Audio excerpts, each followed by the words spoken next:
It is No Gifts Please, the parenting podcast by the pair with no real gifts, but a whole lot of gumption. Hey everyone, I'm Steve Noviello. And I'm Jenny Anchondo. We're going to get right into it because we've got a guest back today that we just had on recently, Dr. Ahou Line, who from Thread Counseling, who we love having on the show. We talked about lying last time. There were a couple of topics that we wanted to talk to you about. The one today, and let me ask you first. Okay. Because I know, so Brighton is what? 8. She's 8. Okay. When is she going to be? She'll be 9 next. Not till May. Not till May. That's right. The kids are 3 months apart. Yeah. Okay. Does she, well, see, I think I know, again, what? I hate to make light of your pregnancy journey with number 2. Oh, but she's an only child forever and things are different. I know. Well, but like I feel like you don't have this, I feel like you don't have this sibling arguing. We don't, but we also have 2 completely different parallel only children that we are raising together. Okay. I mean, like truly, like you can't do anything together. Right. Yes. Unless it's like, it kind of the activity stinks for the other person. You're still packing utensils to go on a road trip. And cups and things. Yeah. No, and potty chair in the back. I gotcha. Okay. But anyway, so they don't fight. But I mean, Gemma like steals her stuff and she gets mad and ruins her stuff and she gets mad. But there's no like, we just say, well, you have to get over it. So people always ask. I don't know if that's Dr. Line. Dr. Line. People always ask us, they say, oh, do the boys get along? And my standard answer is, it depends which 15 minutes of the day we're talking about. Because they love each other in such a sweet and adorable, huggy, like, proud of one another way that just warms my little heart. Yeah. Or they don't. And sometimes I think to myself, should I just let the 2 of you kick the shit out of each other just once? Yeah. And like that way, because I never know when I should intervene. And I'm not saying they're physical fighters, although our older son tends to hit a little more than he needs to. And then our very dramatic younger son will turn like a brush of the hand against him to get the remote, into a ER visit. Yes. But sometimes I'm like, I step in and I think to myself, should I be stepping in or should I let the 2 of you figure this out? Yeah. So such a nuanced question. A million responses there. This is a 3-hour counseling session, sir. You're going to have to actually book an appointment for this, not just get free advice for your show. I mean, there's so many things to think about, right? But whenever I talk about kids, I think the best way to think about it is to think about yourself as an adult. And I don't know if y'all have siblings, but I do. And I'm like, nobody can piss me off like my siblings can, right? Yeah. But I love them more than anybody else on the planet, right? And so then when you shrink us down, if you made us into 3 kids, then what you're experiencing with your sons is probably the same, right? They know how to make each other mad. They know how to push each other's buttons. You love them both equally. So it's hard to like pick a side, right? Because it's not like they're fighting with a friend. It's like they're fighting with each other. Yeah. And so the answer is yes and no. So sometimes, right, when you notice that one of the siblings says something like, I need help here, or I need support, or I need, like, they almost like can't handle it on their own. Then to me, it's always like okay, in what way can you intervene slightly? But there's also the beauty of having siblings, which is how much it teaches you about conflict resolution, right? And so if we, I think about kids all the time, and it's like, if we do everything for them, then what are we not allowing them to build up? That's my concern. Right? And so in certain ways, when you're like, should I just let them beat each other up? I'm like, yeah, kind of. But when one needs more support, or when you're noticing that like maybe the fight isn't fair, to me, I almost feel like that's the threshold of how can you intervene. Does that make sense? Well, I'd like to rewind a little bit because you mentioned if one of them is saying, hey, I need support, how do I, where's that kid? Like, how do I let them know that's because we often will say to them, hey, like get up, walk away, come to daddy. Like if you can't handle it. Yeah. But in the heat of the moment, they kind of forget those things. Like I will forget your sage advice from our last episode the next time something goes awry. Right. And so I can't expect them to either. Right.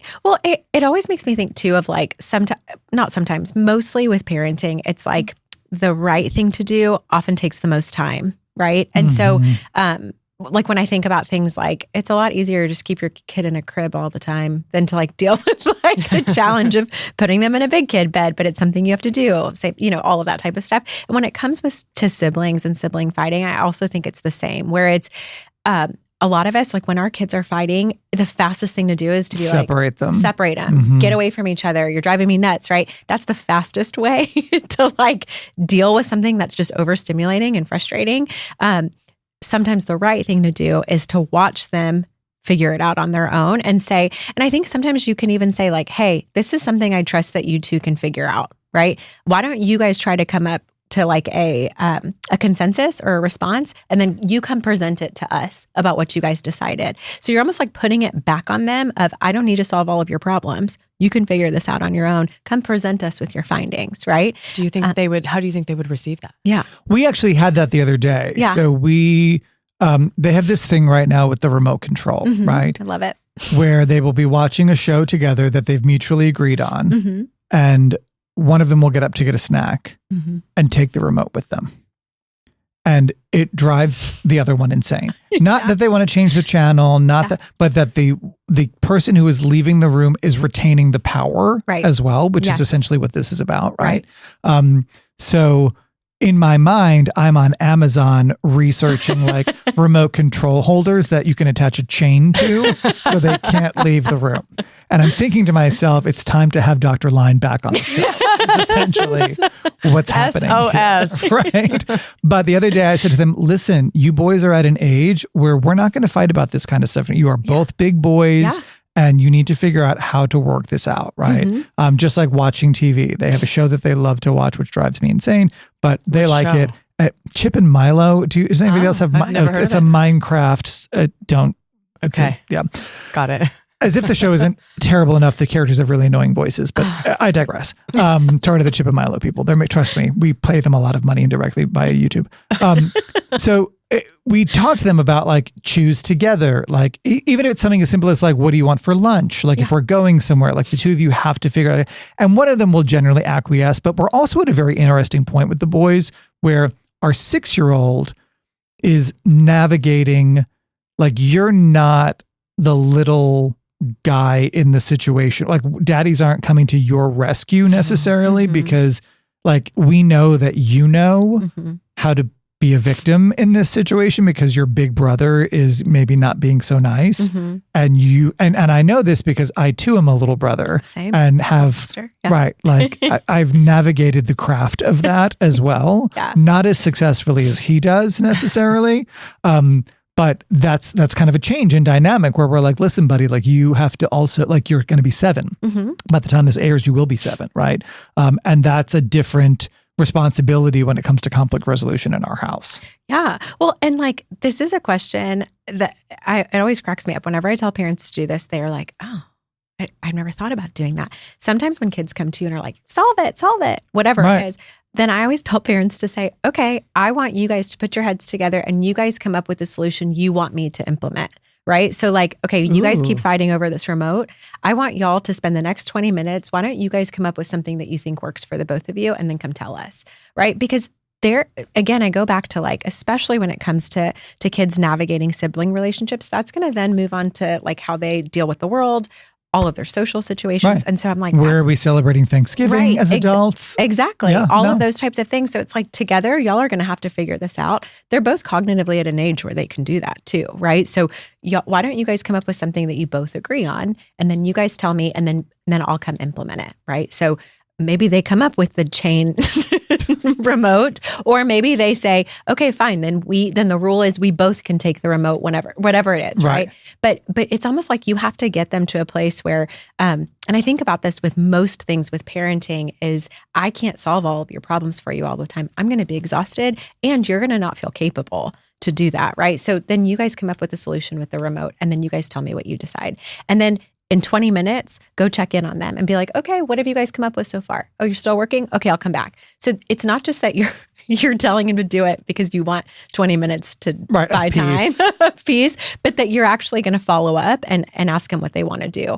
And I think sometimes when it comes to disagreements, not like the physical fights, that's maybe different and tougher. But when it comes to these disagreements about things like a non-renewable resource, right? Then there's got to be a solution, and the two of you've got to figure it out, and it's got to work for both of you. It's not going to be the holder from Amazon. And I think that's my that's my problem because my default is let me fix it. Put an end to this somehow. Like I'm going to prevent this problem by chaining the remote to the leg of the couch, right? I'm going to prevent this by saying, hey guys, stop arguing. The one thing I will say, which I think goes well with your advice is, I wasn't joking earlier when I say, depending on which 15 minutes of the day we're talking about, like they will be arguing about something like full throttle. Yeah. And 10 minutes later, like hugging each other on the couch while watching whatever, or playing a game. Oh, do you want to go do this? Let's ride bikes. Let's, whatever.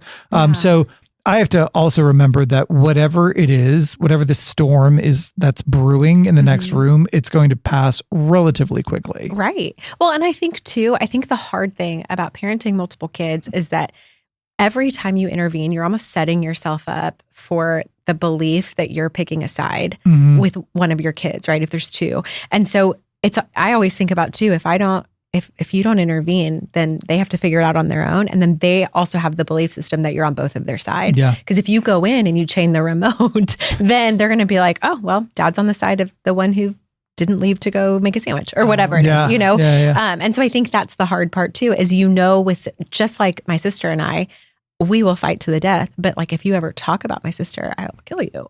Right? So our fights are huge. The way we love each other is so different. But if someone intervened, like if a third party intervened on our fights, I think we'd both be mad at that person. Yeah, for sure. Ooh, so you need to stay like the positive. It's funny because when I do intervene, I always make sure that there's just a little bit of, we'll call it advice, not criticism, for both of them. Like, hey, you're doing this, but you also need to own that, you put yourself in a position to be harmed or whatever, whatever the case may be. Conversely, with friends, our younger one, I haven't experienced this with yet because he's kind of like, whatever.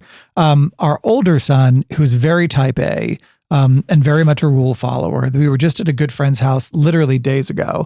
And we had all been playing at the park, and then the dad invited us over for hot chocolate afterward. And they're a super nice family, and the kids get along really well. And they're also a 2-dad family, which is, I kind of love, so that my children have other kids that they can identify with, right?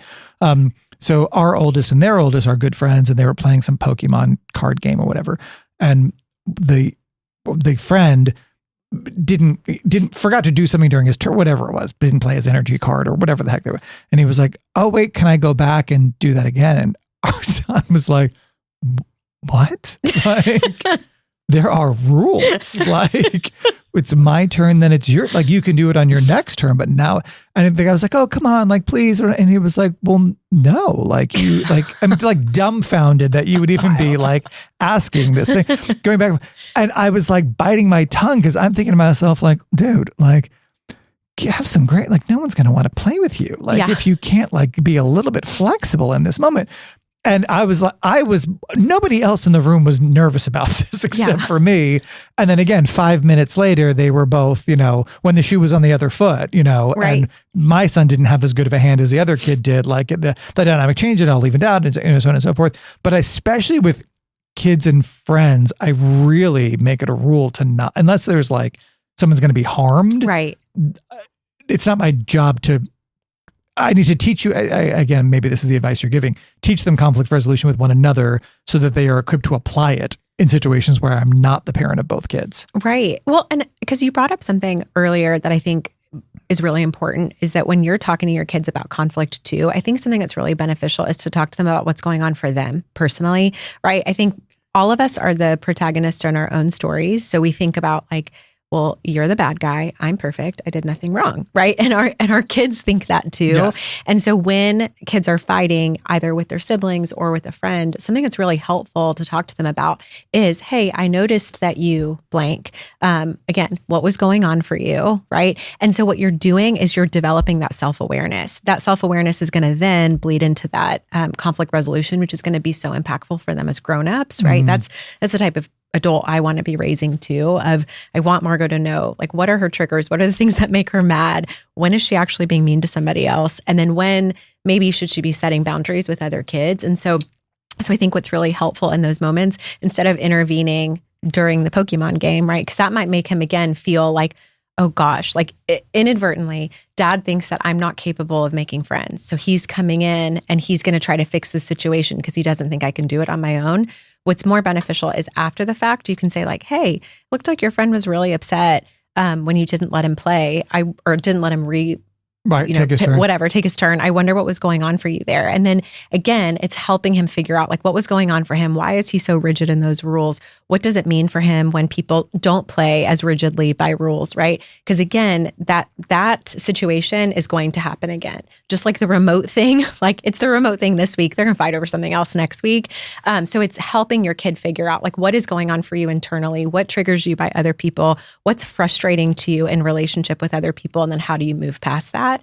And I think what's really, really hard as a parent is to not let your own stuff kind of infiltrate that, right? Sure. So I am a massive people pleaser. Margot could not care less. Like she's like, oh, is there someone to please? Like I'm going to do the opposite of that. And so it's also hard for me.